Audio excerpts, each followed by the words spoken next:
అప్పుల బాధలు వెంటాడుతున్నాయా? అయితే 6 JVR వారి జాతిరత్నాలు ధరించండి. నమస్తే, వెల్కమ్ టు మనం టీవీ. కర్నూలు జిల్లాలో ఘోర బస్సు ప్రమాదం జరిగి 20 మందికి పైగా చనిపోయినటువంటి పరిస్థితి. చాలా దారుణమైనటువంటి ఘటన ఇది. అత్యంత బాధాకరమైన విషయం, గుండెల్ని పిండేసేటువంటి ఘటన. 20 మంది సజీవ దహనం అయిపోయారంటే చూడండి ఎంత బాధాకరమైన విషయం. యాక్చువల్గా హైదరాబాద్ నుంచి బెంగళూరుకు బయలుదేరుతుంది వేమూరి ట్రావెల్స్ బస్సు. ఈ బస్సు అర్ధరాత్రి 1 గంటకి జడ్చిల దగ్గర ఆగింది. టీ బ్రేక్ అవి తీసుకున్నారు. తర్వాత మళ్ళీ ఒక 20 నిమిషాల్లో స్టార్ట్ అయ్యింది.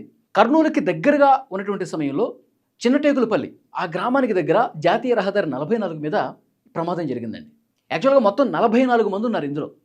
2 డ్రైవర్లు ఉన్నారు. ఆ డ్రైవర్లకి 2 హెల్పర్స్ 4 ఉన్నారు. తర్వాత 40 మంది ప్రయాణికులు, మొత్తం 44 మంది. 44 మంది ప్రయాణికులు అంటే అందులో ఈ ప్రమాదం జరిగిన తర్వాత 20 మందికి పైగా ఆ స్పాట్లో అందరూ గాఢ నిద్రలో ఉన్నారండి. ఉదయం 3:30, 4 గంటల సమయం అంటే అందరూ నిద్రమత్తులో ఉన్నారు. అసలు ఎవరికి ఏం జరుగుతుందో కూడా అర్థం కాలేదు. అసలు ప్రమాదంలో చిక్కుకున్నామని తెలిసేలోపే కాలి బూడిదైపోయినటువంటి పరిస్థితి. అంటే చాలా గుండెల్ని పిండేసే ఘటన. చిన్నపిల్లలు ఉన్నారండి, ఫ్యామిలీస్ ఉన్నాయి, లేడీస్ ఉన్నారు, 2 చిన్న చిన్న పిల్లలు ఉన్నారు. వాళ్ళందరూ కాలి చనిపోయారంటే ఈ వార్త తెలిసిన వెంటనే ఒక్కసారిగా షాక్ అయిపోయినటువంటి పరిస్థితి. చాలా బాధపడ్డ పరిస్థితి. ఎందుకంటే గతంలో కూడా చాలా ప్రమాదాలు జరిగినాయండి. కానీ ఈ ప్రమాదాలు నివారించలేకపోతున్నాం. దురదృష్టవశాత్తు ఎక్కడో చోట ఇలాంటి ఘటనలు జరుగుతూ ఉన్నాయి. సజీవ దహనం అయిపోతున్నారు, అమాయకులు చచ్చిపోతున్నటువంటి పరిస్థితి. కేవలం డ్రైవర్ల నిర్లక్ష్యం వల్ల, నిద్రమత్తు వల్ల, అతి వేగం వల్ల ఇలాంటివి జరుగుతూ ఉన్నాయి. ఈ ఘటన తెలిసిన వెంటనే 2 తెలుగు రాష్ట్రాల ముఖ్యమంత్రులు రేవంత్ రెడ్డి గారు, చంద్రబాబు నాయుడు గారు, ప్రధానమంత్రి నరేంద్ర మోదీ గారు, రాష్ట్రపతి ద్రౌపది ముర్ము గారు వాళ్ళందరూ స్పందించారు. తమ సంతాపాన్ని, సానుభూతిని తెలియజేసిన పరిస్థితి. అయితే ఈ ప్రమాదం అసలు ప్రధాన కారణం ఏంటి, ఏం జరిగిందో ఒక్కసారి మీకు ఎక్స్ప్లెయిన్ చేసే ప్రయత్నం చేస్తా. కర్నూలుకి దగ్గరికి రాగానే చిన్న టేకులపల్లి దగ్గర ఒక బైక్ రండి, ముందు బైకు ఉంది. డ్రైవర్ చాలా వేగంగా నిర్లక్ష్యంగా ప్రయాణించడం వల్ల ఆ బైక్ని గుద్దేశాడు. గుద్దిన తర్వాత ఆ బైక్ మొత్తం కూడా కిందకి వెళ్ళిపోయింది. బస్సు కిందకి వెళ్ళిపోయి 300 మీటర్లు అండి, 300 మీటర్లు ఈడ్చుకుంటూ పోయింది. ఈడ్చుకుంటూ పోయినప్పుడు ఆ బైక్ ఉన్నటువంటి పెట్రోల్ లీక్ అవడం వల్ల ఈడ్చుకొని ఆ రాపిడికి స్పార్కులు వచ్చినాయి, మంట వచ్చింది. ఆ మంటకి ఒక్కసారిగా ఎగసిపడి బస్సు కింద నుంచి మొత్తం కూడా తగలబడిపోయి చిన్న మంటలు వచ్చినప్పుడే అందులో ఉన్న ప్రయాణికులకు అర్థమైపోయింది. అందులో ఉన్న ప్రయాణికులు గమనించారు, డ్రైవర్ కూడా గమనించాడు. వెంటనే ఒక్కసారిగా ఒక ఉదుటినిట్లో మంటలు అంటుకోగానే భయపడిపోయారు. వీళ్ళందరూ డ్రైవర్ దిగేశాడు, ఆ డ్రైవర్తో పాటు ఉన్నటువంటి కొంతమంది దిగేశారు. తర్వాత అప్పుడే కొంచెం మెలగుతూ ఉన్నటువంటి 2-3 ప్రయాణికులు చూసి మంటలు అంటుకునే అని చెప్పి అరిచే ప్రయత్నం చేశాడు. ఆ డ్రైవరు ఏదైతే మెయిన్ డోర్ ఉందో అది ఓపెన్ కావట్లేదు. ఈ చిన్న కిటికీలు ఉంటాయి కదండి, ఆ కిటికీలు కూడా అతి కష్టం మీద 1-2 ఓపెన్ అయ్యాయి. 4 ఎవరైతే ముందుగా చూసిన వాళ్ళు ఉన్నారో అందరినీ అలర్ట్ చేసిన పరిస్థితి ఉందో వాళ్ళు 4 వీళ్ళు దూకే లోపే మంటల తీవ్రత పెరిగిపోయిందండి, ఒక్కసారిగా పెరిగిపోయింది. కొంతమంది అద్దాలు పగలగొట్టినాయి, కొంతమంది వెనక నుంచి ప్రయత్నం చేశారు. దాదాపు ఒక 19 మంది వరకు సేఫ్గా బయటపడేటువంటి పరిస్థితి ఉంది. కానీ మిగతా ప్రయాణికులు సజీవ దహనం అయిపోయారండి. వాళ్ళు తప్పించుకునే స్కోప్ లేకుండా పోయింది. కొంతమంది దిగిన వాళ్ళు మంటను ఆర్పే ప్రయత్నం చేస్తున్నారు, కానీ వాళ్ళని ఏ విధంగా లోపల ఉన్న వాళ్ళు బయటకు తీసుకొచ్చే ప్రయత్నం సరిగా చేయలేదని కూడా ఒక సమాచారం బయటకు వస్తుంది.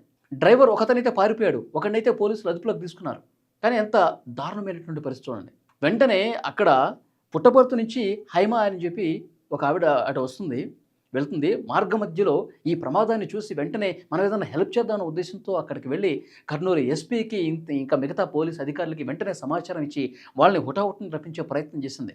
నిజంగా ఆమె చేసినటువంటి సాయానికి హ్యాట్స్ ఆఫ్ చెప్పాలి. ఎందుకంటే కొద్దిగా స్వల్ప గాయాల పాలైన వాళ్ళని కూడా వెంటనే అంబులెన్స్లో ఆసుపత్రికి తీసుకెళ్లారు. వెంటనే ఆ మంటలు ఆర్పే ప్రయత్నం కొంతవరకు జరిగింది. కానీ చాలా బాధాకరమైన విషయం. నిర్లక్ష్యమే అతివేగమే దీనికి కారణంగా కనిపిస్తుంది. మొత్తం 20 కుటుంబాలు ఛిద్రమైపోయినట్టుగా. హైదరాబాద్కు దీపావళి పండుగ కోసం వచ్చారండి, ఫ్యామిలీతో వచ్చారు, చిన్నపిల్లలతో వచ్చారు, పండగ సెలబ్రేట్ చేసుకున్నారు. వాళ్ళకి తిరుగు ప్రయాణంలో బెంగళూరులో ఏదో పని చేసుకోవడానికి పోతూ ఉంటారు. కొంతమంది సాఫ్ట్వేర్లు చేస్తుంటారు, కొంతమంది సేల్స్మెన్గా వ్యాపారం చేస్తున్నాడంట గొల్ల రమేష్ అనే వ్యక్తి. వాళ్ళు మొత్తం కుటుంబాలే కోల్పోయినటువంటి పరిస్థితి. అంటే ఆ మంటల్లో సజీవంగా కాలి బూడిదైపోయారంటే ఎంత దారుణమైనటువంటి పరిస్థితి. నిజంగా కళ్ళు చెమరుస్తున్నాయి ఇలాంటి ఘటనలకు సంబంధించిన వార్తలు చెప్పాలంటే కనుక. సో ఇన్వెస్టిగేట్ చేయాలి, పూర్తి స్థాయిలో అసలు ఏం జరిగిందనేది కూడా ఇన్వెస్టిగేట్ చేయాల్సినటువంటి అవసరం ఉంది. ఎవరైతే సేఫ్గా బయటపడ్డారో వాళ్ళు చెప్తా ఉన్నారు, మంటలు వచ్చిన తర్వాత కిటికీలో నుంచి మేము గ్లాసులు పగలగొట్టి బయటపడ్డాం, కానీ చాలామంది ఇంకా నిద్రలోనే ఉండిపోయారు, నిద్రలోనే చనిపోయారని చెప్పి వాళ్ళు గుండెలు బాదుకుంటూ మాట్లాడుతున్న పరిస్థితి, రోధిస్తున్నారు. కొంతమంది తమ కుటుంబ సభ్యుల్ని కోల్పోయిన వాళ్ళు అక్కడ కర్నూలు కలెక్టరేట్‌కి ఫోన్ చేస్తా ఉన్నారు. పోలీసుల అధికారులకి ఫోన్ చేసి మాట్లాడుతా ఉన్నారు. టోల్ ఫ్రీ నంబర్స్ కూడా కొన్ని ఇచ్చారు. మీడియా కూడా తన వంతు బాధ్యతగా ఆ కుటుంబ సభ్యులకి సమాచారం ఎప్పటికప్పుడు ఇస్తా ఉంది. కానీ ఇవి జరగకుండా ఉండటానికి ఎలాంటి చర్యలు తీసుకోవాలో అవి చేయాలండి. డెఫినెట్‌గా చేయాల్సిన అవసరం ఉంది. ఈ బస్సు వేమూరి ట్రావెల్స్‌కి సంబంధించిన బస్సు మీద 20,000 రూపాయలకు పైగా చలాన్లు ఉన్నాయంట. చాలా వరకు. అంటే ఏ జోన్‌లో అయితే వెళ్ళకూడదో ఆ ప్లేసుల్లోకి ట్రావెల్ చేయటం, స్పీడ్‌గా ట్రావెల్ చేయటం, ఇవన్నీ కూడా చలాన్స్ ఉన్నాయి. ఆ లిస్ట్ మొత్తం బయటకు వస్తూ ఉంది. ఈ ట్రావెల్స్ యాజమాన్యం స్పందించాల్సిన అవసరం ఉంది. వీళ్ళ మీద చర్యలు తీసుకోవాల్సిన అవసరం ఉంది. వీళ్ళు ఇంతమంది ప్రాణాలను పొట్టబెట్టుకుంటూ వీళ్ళ మీద క్రిమినల్ యాక్షన్స్ తీసుకోవాల్సినటువంటి అవసరం చాలా ఉంది. ఆ బైక్‌ను కుదిరితే బైక్ అతను కూడా చనిపోయాడు. శంకర్ అంటే అతని పేరు. ఆ కర్నూలు జిల్లా వాసి. చాలా బాధాకరమైన విషయం. అంటే డ్రైవర్లు ఎంత నిర్లక్ష్యంగా ఉన్నారు. మనం చేసే ఒక చిన్న తప్పిదం వల్ల ఎన్ని కుటుంబాలు రోడ్డున పడతాయనేది కూడా గమనించుకోవాల్సిన అవసరం ఉంది. చాలా అంటే చాలా బాధాకరం. ఈ ఘటనకు సంబంధించి అసలు ఇవి జరగకుండా ఉండాలంటే ఎలాంటి చర్యలు అవసరమో కామెంట్ రూపంలో తెలియజేయండి.